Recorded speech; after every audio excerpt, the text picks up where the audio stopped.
This is the Welsh programme, Points of View. The last speaker in this series is Arthur Machen, a man of Gwent, and the author of many books, including Far Off Things and Things Near and Far. Mr. Arthur Machen.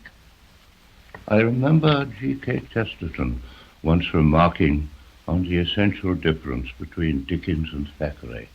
In Dickens, he said, I'm quoting from memory, you admired Mr. Micawber, but you scarcely expected to meet him or anybody like him.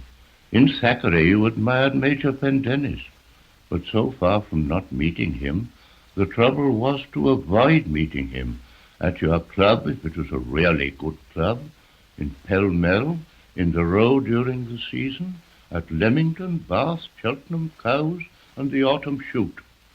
In other words, Major Pendennis is eminently lifelike almost to excess, while nobody has really encountered anyone a bit like Micawber. And I'm sorry to say that I forget whether G.K. drew the legitimate conclusion, but if he didn't, I will draw it for you.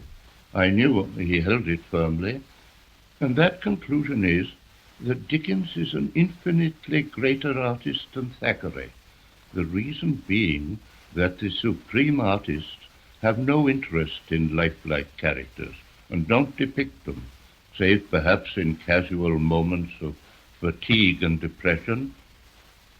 The artist creates what neither he nor anybody else has ever seen or ever will see in actual life.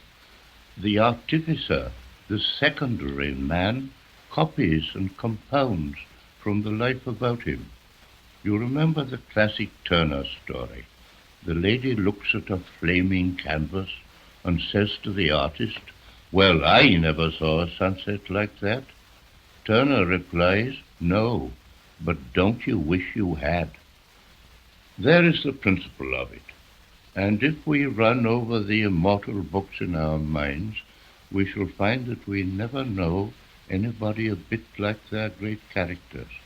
No one in ancient Greece had ever met anybody at all like Oedipus or Ulysses, and though they have dug deeply in the round table at Caerleon, they have not found sign or trace or relic of King Arthur and his famous knights. No one ever encountered Don Quixote and Sancho Panza as they rode through Spain.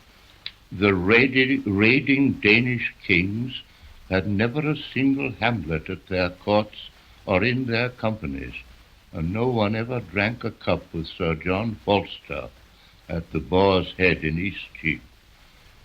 And I was speaking of Don Quixote and Sancho Panza as men unmet, unseen.